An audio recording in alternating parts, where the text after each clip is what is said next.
good that we kind of had both of these dishes, different worlds of porridge, perfected by one place. A lot. Really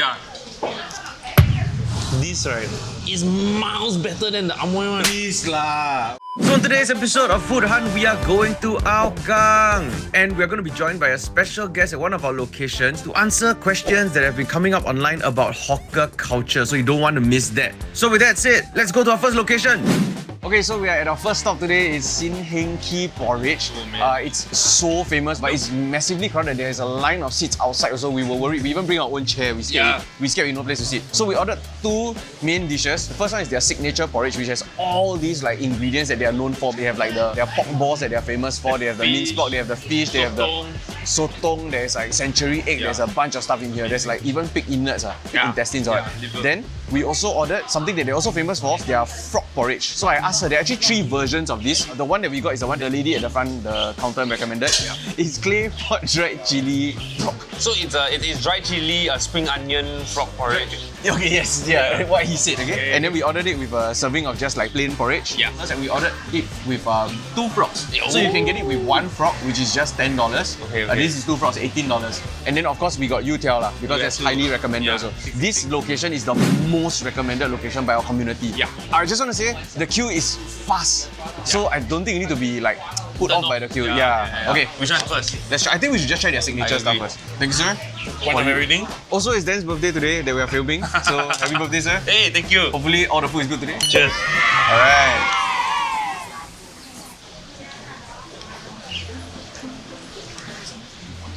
Wow. I haven't touched a single ingredient yet, right? And I'm already blown away. It's like they don't even need the ingredients. Exactly. I didn't know porridge can taste so good. The only time I've ever bought porridge in my life is for my grandmother, not for me. I'm going for the individual ingredients, and all of them are like very well done. They all complement the base, which is the porridge. Century egg good, liver good. Hey, this is crazy. This is like a different dish. It shouldn't be the same category as porridge. It's something else completely. I'm honestly a bit lost for words. It's not great for a food review show, but again, I'm a little bit mind blown because I don't think I've had porridge this good before. Wow. The only thing I'm thinking now is that they have multiple outlets. Which one is the nearest to my house? When this was recommended to us, right, a lot of community said order the one with just the pork. But then I felt like it won't do it justice, and it's so much more interesting to see like all the different ingredients and be able to try all the ingredients, because like on their website I was reading up, right, they really show you like, okay, these are all the effort that we put into this, making this ingredient and that ingredient and this ingredient. All of this goes into our signature porridge. This bowl is $7.50, dude. When I think of porridge, I wouldn't think anything above $4. You know what I mean? Because I'm just thinking like what you said, right? Water and rice. But I understand completely why. And honestly, I would pay more. And I don't know what it is, whether it's the broth, whether it's the flavor from the other ingredients. But everything just comes together to make a perfect meal. And that was my problem with porridge in the past. That it didn't feel like a full meal. It felt like, you eat when you're sick or like when you can't taste anything. But this is a full meal on its own. It's so thick and creamy, right? It's almost like risotto-like. And the al denteness of the grains of rice is surprising. I think the ingredient that stood out to me the most, given I only tried a few of them, the meatball has a very unique aromatic flavor to it. I've never tasted a meatball like this once again. I don't know why that seems to be a pattern. I'm always tasting new meatballs. Hopefully it stays with food. The interesting thing about like usually porridge, right, is that the liao becomes the main star. So it's porridge and then meatball, and then it's a meatball porridge. But this one, right, the main star is honestly the porridge. Yet all the individual ingredients stand on its own equally well. But all together, right, it's like Beatles' greatest hits in one album. And the portion is ridiculously big. It's heavy, guys. It's heavy. I think I'm going to be my grandmother's favorite child. Favorite grandson. Favorite grandchild. Yeah. Here you go, sir. Hey, thank you. There's a lot of sauce. There's a lot of frog. I don't know how I feel about this, man. You don't know how I feel about frog. Do you want some of the plain porridge to go with the? Absolutely, you know what? Let's try it with the plain porridge first. Have some plain porridge with the I don't know, with the sauce or what. You have to do it with the sauce. Yeah, absolutely. Okay.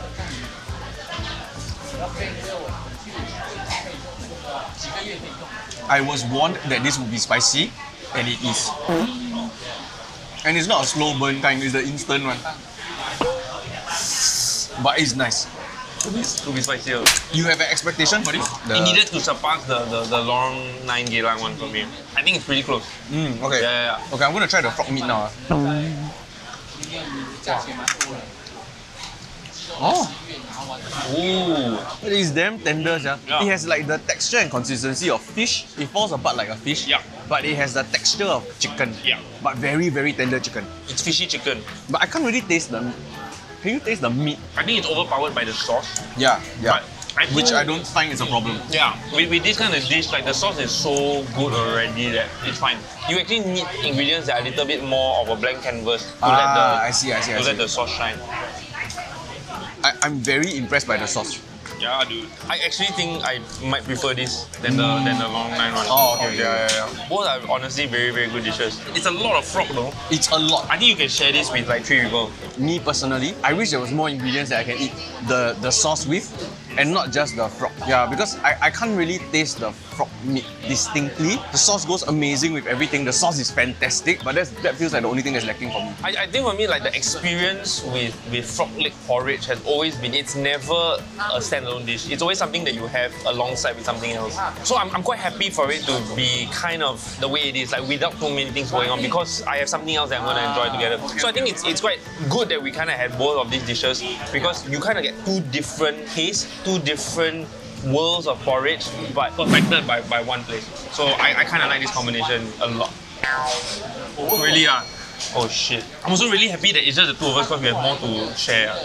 More to eat. Ain't got enough for Sam. Yeah. The youtiao with the sauce is crazy. Holy shit. I changed my mind. No, which is why I said I feel like we need another vessel for this sauce to really shine. I don't think frog, and some more frog meat is not the cheapest. And somehow for something that John Paul considers spicy, right? I've never seen him go back for like second, third, fourth. So this has been really, really good. So apparently, right, the Toto shop that we saw when we entered the car park Yeah. is a legendary Toto shop. This is the one where a lot of people tilt. Yeah, that's why you see the queue there. Okay, on a random day like this. Okay, so you all know our rating system already. It's gonna pop up here. Yeah. Shall we get to the rating? Yeah, I never thought I'd do this for fucking porridge. Same. Ready? Yeah. 3, 2, 1. Yeah, this is crazy. I would come here and queue for this. The queue hasn't stopped, by the way, since we arrived. But the refresh rate of the tables is very fast. The customers are rotating very quickly. And there's also a very long queue for the tapao. So I believe you can actually, like there's delivery one. This is on delivery. The turnaround rate is so fast, which means people are actually waiting less and are chowing fast. So the table, right, don't worry, just come, you can get a table very fast. So now we're gonna head to the second location, which is also very nearby. I hope we have enough space, since only the two of us. So now we're at our second location, which is also Singapore's very first SEHC. But before we get started with the food, we managed to have a quick chat with one of the hawkers here. Okay, so we are here with Derek, who's been a hawker owner here for about 10 years already. 10 years. And this is your first store also. Yes. What's something about the SEHC program, right, that helped make your life easier as a hawker? When I came in here, I was completely rookie. I knew nothing much. Even things like suppliers. Where to get suppliers? You say, hey, Derek, these are the list of suppliers you can look out to. Okay? There are a lot of people online that like complain, I guess, to some extent on behalf of hawkers, saying like, oh, they have to set the budget meals, it's actually hard for hawkers. Do you actually feel that it's difficult? They didn't really dictate how big the portion must be, but there must be at least a product that sells at that price. So it's really up to us. For my case, chicken macaroni. Yeah, why? Why you don't just take out a bit of the chicken and $3 chicken rice? No lah, we can still make some money from that. Oh, okay. Okay, another thing that a lot of people online like to complain about is that, oh, rental is very high. Do you feel that to be the case? For us, I think it's almost the same. There's a slight, very, very slight increase, but I think it's still there lah. It's almost like the one we are paying since the beginning. For the last 10 years, it's still relatively the same. Yeah, there's some increase, but not that much, not in thousands or what, So when we pay the rental, it's not just a rental, it's a rental package lah, basically. There are many different components in it. Over the 10 years, does it feel like there's less like people? Less of that culture, like a deterioration of that culture? Yeah. Perhaps you can see that there's a decrease in the traffic flow, but that could be due to, because there are more hawker centers right now. Right. When we first started back in 2015, I think North East is only us. You don't see hawker center in Buangkok or in Sengkang. But right now we are seeing so many. right? So in a way, it's all diluted. What to you was like maybe like one of the more challenging things like being a hawker? The point about manpower, yes, it is a challenge to us. Maybe the government can try to think of some innovative way. Like recently, I think there was some relaxation about getting the long-term visit pass. Maybe they could expand on that, to help us. Increase the essentially the supply of labor, like the availability of labor. Because if not, it can only be like Singaporeans. I was thinking robots. I don't know. No. Right. Wrong direction. Oh, okay. We're trying to increase labor. Okay, got it. So we just left Derek to run his store, and we're here to try the food at Ci Yuan Hawker Centre. I'm very, very excited, and we also have another special guest. Please welcome SPS Goh Hanyan. Let's go. This place is Ci Yuan Hawker Centre. Yeah. Correct. Community today has recommended a few places. These few are open, so it's great. So today we're going to be trying Hong Kong Wanton Noodle. There we go. $4, decent portion plus soup, everything. The second one is right here. It's called Nick's Western Station. Okay. Yes. So the chef recommended a mixed platter. So we have pork, chicken, and sausage. This is $13.50. And then lastly, we have Yong Ji Shao La Hong Kong roast meat. When we asked our community, right, almost all of them said the roast. The roast. Okay, so this one, right, is a combo set. So it's actually $6 with the vegetables, and then I added the chicken. So I think it became like $8.50. Okay. Come, let's do. Who takes so many? Yeah. Hygiene. You want? See. Not bad. You getting this or not? You getting this? It's like a little, Oh, it's little mine mountain. It's a somehow. little So nice. mountain.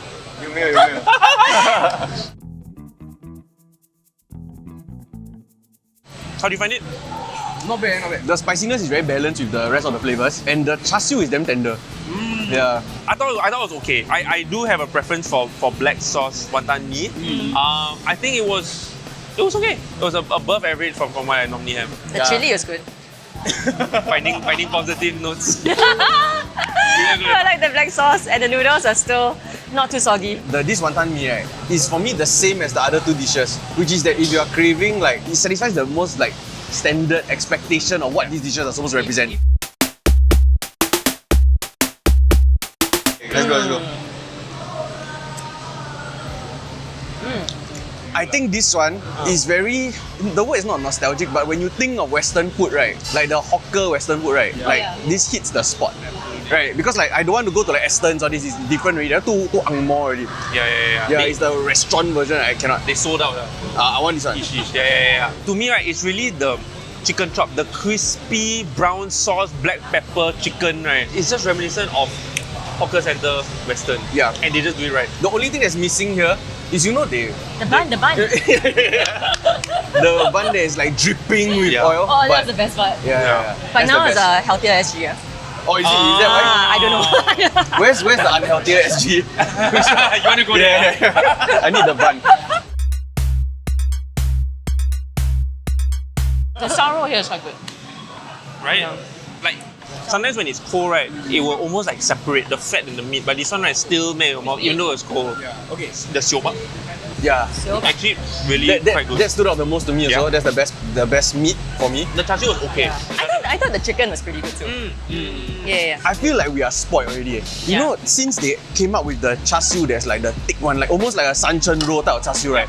I cannot go back. Like very hard for me to go back to just this like the lean kind. Yeah. It's sticky. You can see a bit of the black charred spots, and then it just glistening. Glistens. Oh. It glistens. Yeah. It is quite hard to go back to this kind, but this is the kind that we grew up with. I think the siobak is the one that stands out to me the most.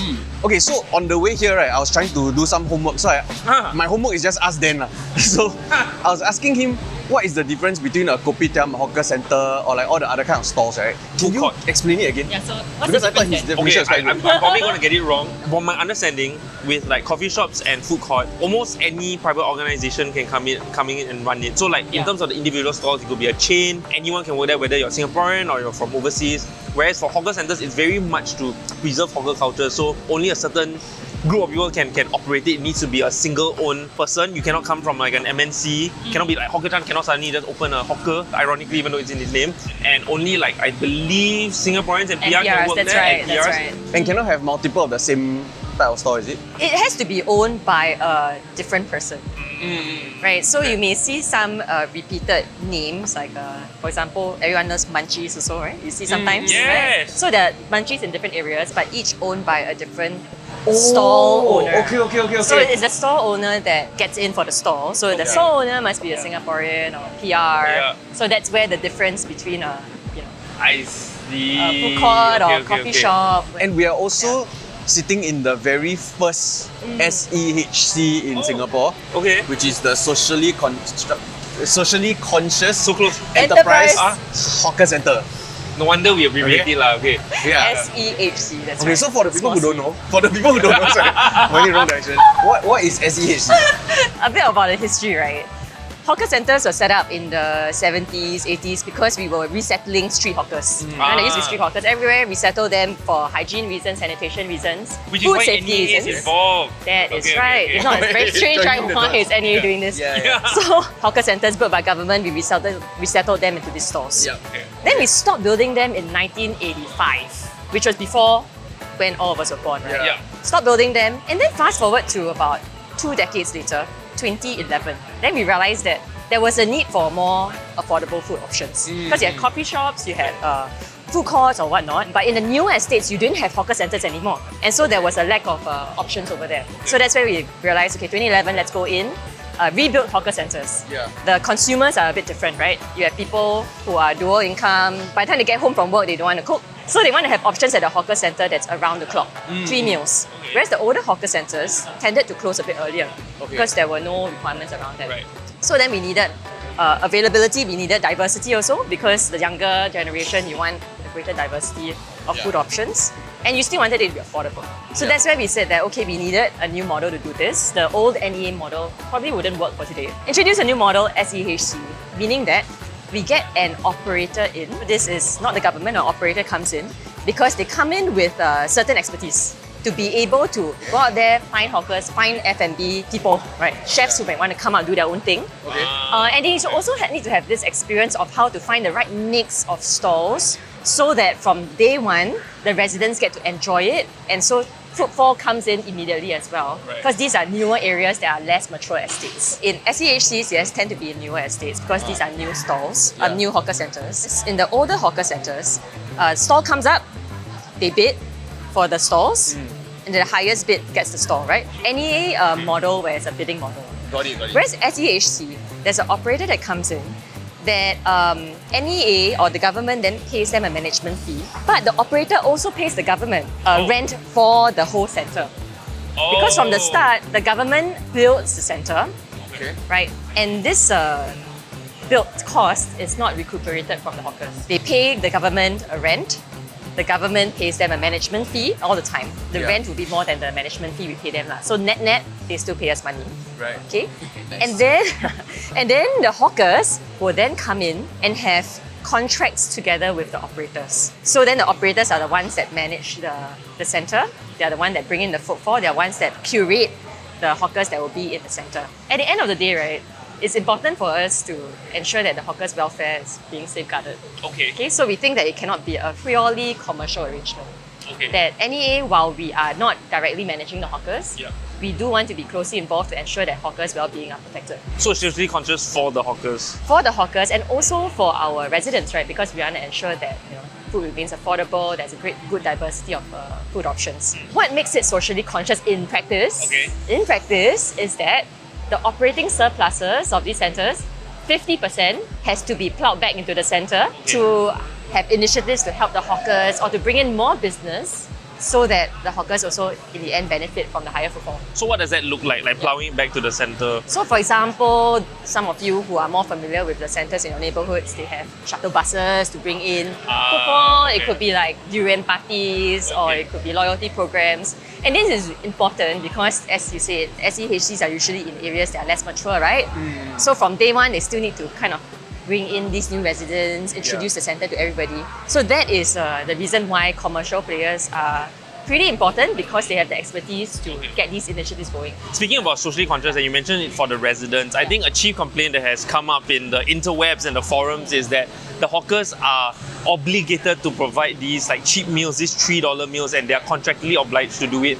And I think some complaints have been, well, if it's for charity, shouldn't it be from their own goodwill? Why make them do it when people can take advantage and just buy a $3 meal and then ask for extra stuff? Okay, so you're talking about what we call budget meals. Yes. So budget meals, Okay. some SEHCs have that because one of the guidelines that NEA has when these operators tender is that there needs to be affordable food options to meet this affordable requirement. That's where some operators will tell the store owners that you need to kind of provide a budget meal option at a certain price based on the surroundings. The hawkers then have the ability to say, okay, if it's say $3 or $3.50, what combination of ingredients should I put in such that I can meet this price point without making a loss? So it's up to them. As long as they can meet this price, whatever combination of things they put in, Right. the hawkers can then have the flexibility to decide, right? And then that is the value meal option. Okay. But having said that, we also know that things may change, right? Say inflation goes up again significantly. There's always room for the operator to then come back to NEA to also say that things have changed.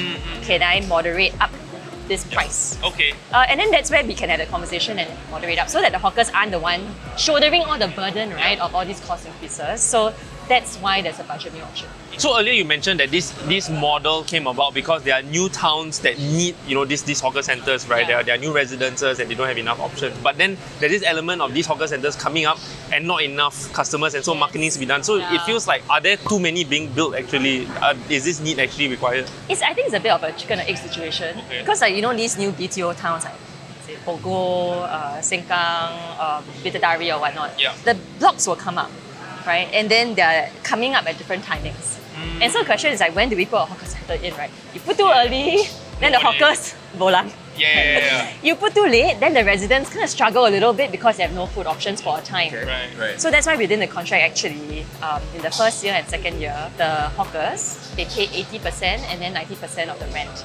Oh, Yeah, because there's okay. always a ramp-up period and we all know that, right? For new towns. So it's staggered like 80%, 90% and then third year then they pay full. The other thing that also has come up, I think, is that like certain operators charge different models when it comes to like rent. Some of it is like you mentioned steady, some of it is like a percentage of sales. Yeah. Like, I think some people are wondering why didn't they take a more prescriptive approach as to how these hawker centers can be run? Why do the operators have so much leeway? There are certain guidelines we put forward to the operators. To say a certain opening hours, liquidated damages can't be too much. And then beyond these guidelines, we then need the operators to decide what's the best model for their particular centre, because every centre is different. Yeah. The hawkers you're bringing are quite different also. Okay. So then it's a negotiation between the hawkers as well as the operators. And then where NEA comes in is that we will look at the agreement to make sure overall it's not overly legalistic, not overly one-sided. And then that's how it comes about. Speaking of issues, because I seem to bring up a lot of complaints, so I'm just going to keep it going. I think something else that a lot of people have also said was this particular thing about the cameras, and apparently some of it was also audio enabled. That was Yeah. above like the hawker centers like Yeah. POS, and Yeah. some felt that was a bit invasive. How did NEA feel about that? Because that was an operator-led move, right? For the cameras, that was something that the operator got into an agreement with the hawkers. It's true that we have to protect the dignity of the hawkers. I think everyone wants to protect their welfare and their dignity. So there are channels for the hawkers to raise this feedback. So when they think on the ground, terms are great, but implementation, maybe they feel like they're being treated unfairly or whatnot. There are quarterly dialogues between the operators and the hawkers, and NEA also sits in. Oh, And so there have been instances whereby maybe lead time for spring cleaning or certain charges the hawkers felt could be improved. Then that's where we step in and to make sure that everybody is on the same page again. One of the things I think the impressions is that there are sky-high rents. Because commercial players, therefore, commercial, therefore high rents, right? Which Like you it see trickles down to the hawker. which you see in other areas, and that's where I think it's important for us to then realize or to recognize that the rents are capped, like I said just now. Right. Yeah, what I'm hearing, like I guess speaking to you, is just realizing that I think a lot of people complain because they haven't really fully understood, and then once they really understand, right, this is the situation because of all the trade-offs that really need to come into play. Because to some extent, there are people saying, oh, why can't NEA run everything? Because the NEA run ones seem to be perfectly fine, right? People say like 6-page contracts versus 24-page contracts and all that. But then, like you mentioned, then curation is a problem because there are certain NEAs run hawkers where you have 3 of the same stalls and they only have like 20 stalls, for example, and that may not be an ideal situation for a lot of people. Then there'll be those that say, oh, why is the government involved in all of this? Well, then if you don't cap You know, if you don't cap rent, if you don't create things like budget meals and have it socially conscious, then things might get out of hand. Then you'll be complaining about expensive food and prices and things like that. So it's not necessarily the most ideal situation, but then without any of these things, you have a worse situation altogether. Is that actually true? Like, why does the government actually need to kind of like Intervene or step in and instead of run leaving it to like centers. the market forces? Yeah, so if you entirely leave it to market forces, there may be a situation where the rent or the food prices will float up to match the surrounding options, right? Okay. Because say you have restaurants, food court, and whatnot who are charging more, right? Yep. And so if I were a entirely profit-run business, I would float up to whatever I can, right? Yeah. And then that's where, well, maybe the hawkers will earn more, but then the residents will have to pay more. So I think in any situation where you're trying to protect the social objectives of one party, it will be something that the government has to lead in a bit. Yeah. And I think something that's hard to measure also, right, is how much by capping rent and keeping hawker prices to a certain level, it's actually pegging all the other business around to also be at a certain level, because if not, they cannot compete with the hawker centre. Yeah. So if hawker centres also are market forces, everything might also kind of go up. With that said, right, given that there is a private sector portion of this with the operators, right, how does NEA then manage that? So we to some manage extent? it by saying that there are certain caps on your rent. We manage it by saying that yes, you can earn a surplus, but 50% comes back. Yeah. So there are certain things where it is, I say, a shade of commercial, but yet ensuring that the social objectives are still protected. Yeah. And also to say that in commercial contracts, and you're in the private sector, you all know, right? Your contracts might be even longer than 20 X pages.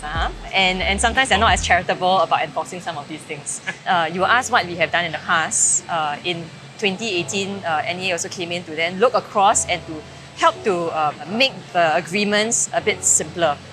Right? So we also said that, for example, liquidated damages, no more than $50 for the minor ones, no more than $100 for the major ones. Legal fees where you're trying to get into a contract between the hawker and the operator, the legal fees to be borne by the operator, not the hawker. So we're also doing these little things to ensure that if we left on its own, we also know there's some power imbalances that we're trying to correct. So that's why NEA is still in the game. Okay. Yeah. There are also instances in which I think like some of the hawkers feel that it's a bit unfair that they are subjected to like membership, like perks, for example. So if like the operator has a certain discount, 10% for all members, then the hawker is also obligated to give that 10% discount, and they are at a loss. How do you see it? The reality is that 10% loyalty bonus, it does eat into your profit, correct? Yeah. At the same time, the loyalty bonus is there to drive more traffic into the centre. So on an overall basis, the increased sales or increased revenues will hopefully then offset this. Okay. It's not so much a 10% loss in revenue, it's a new customers gain essentially. That's the idea behind it. I talked about these like shuttle buses, promotional activities.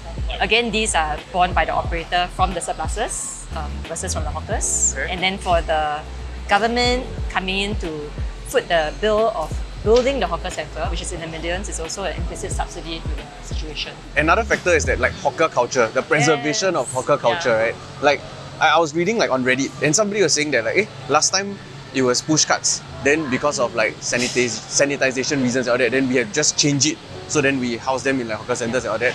And right now, like there seems to be like we are fighting to preserve it, right? Absolutely. But I think online the sentiment is that are we just resisting like the natural evolution of hawker culture and what that may look like? Right. I think it's more a question for you guys also. I mean, as consumers, I mean, we are the ones going out to eat the hawker food. I still want to be an optimist that, you know, we are all nostalgic, we all want to protect our hawker culture. And it's about protecting it yet evolving it to meet the times. Yeah.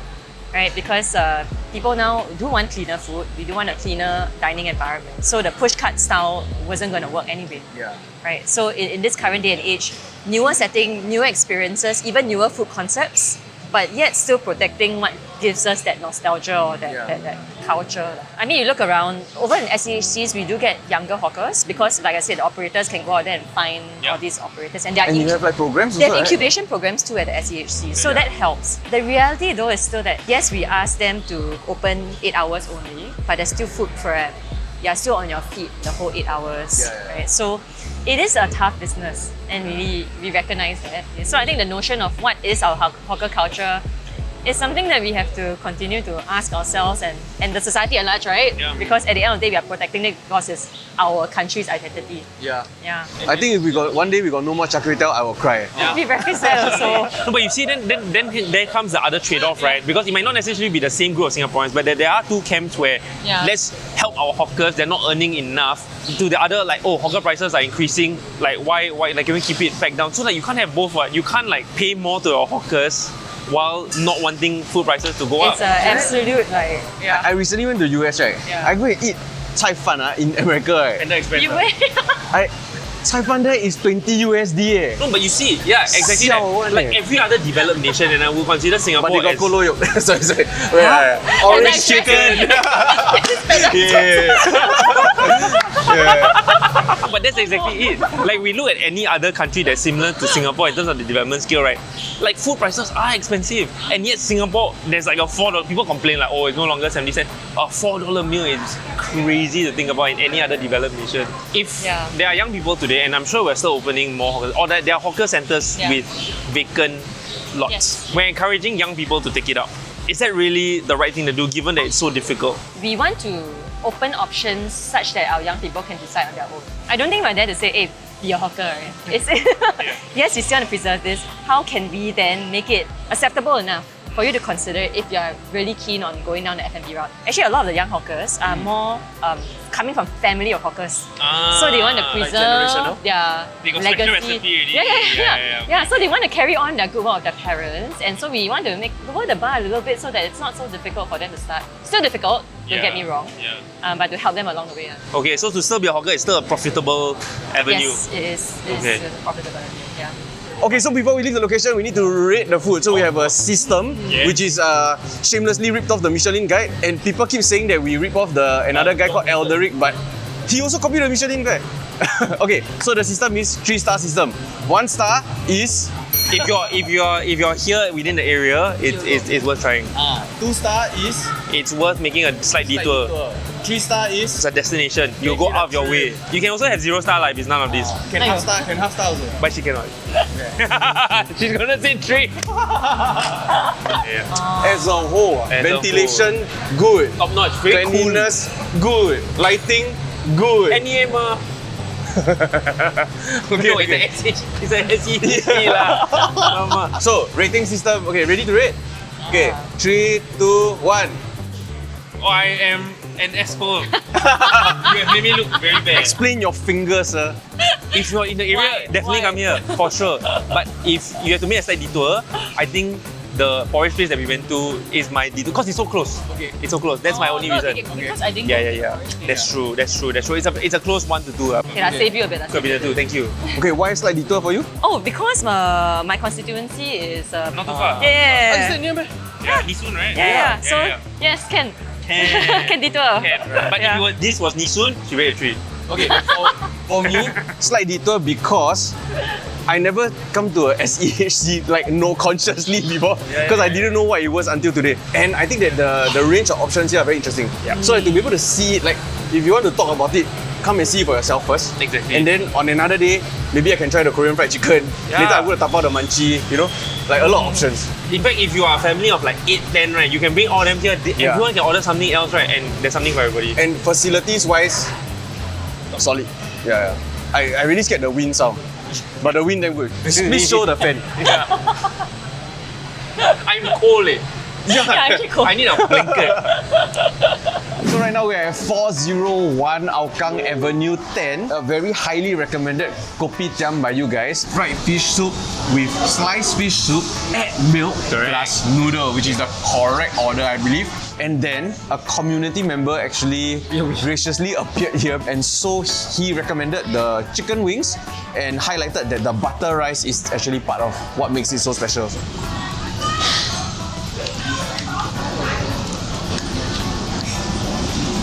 This, right, is miles better than the Amoy one. Please lah. There are going to be 2 camps in the comments now, like for Amoy and then the other one for this one. No, I feel like everyone's just gonna love Amoy and shit on me.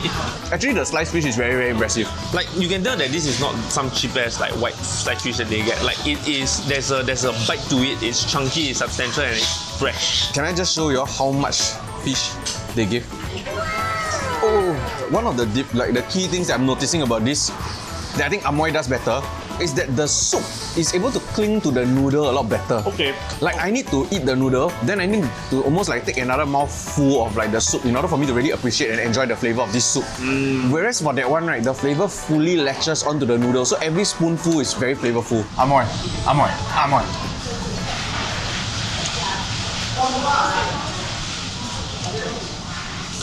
I don't remember. I don't think this is like a mind-blowing plate of Western food. Yeah. I think the rice okay lah. Like it's half the ingredients, right, of KFC chicken. So does that make sense? So it's 6 herbs and spices. No, it actually tastes like that, but not in a bad way. You know what I mean? And we're also next to a bus stop. I apologize again. Can you film the bus stop so we can... Rating for this place, 3, 2, 1. Wow, we've been on a roll today. That ends our Hougang experience. Fantastic. Let us know which neighborhood we should check out next. Who else you want to see on the show? Whose palette do you agree more with? Mine or his? Probably John Paul's, but it's fine. I can take it. Yeah, and if you want to send us overseas, every episode I try my luck. Anyway, just try. Should we go and eat food internationally? Should we visit KL? Yeah. I don't know, his hometown. Let us know in the comments down below. Or if you want to sponsor us also. Especially if you're a brand. Singapore not sales at Media. For some reason, we might prefer an airline than a car, but like, just try anyway. Yeah, this is also not optimized as you can see because we're putting it at the end of the episode instead of at the start. So we really don't know what we're doing. Okay, bye.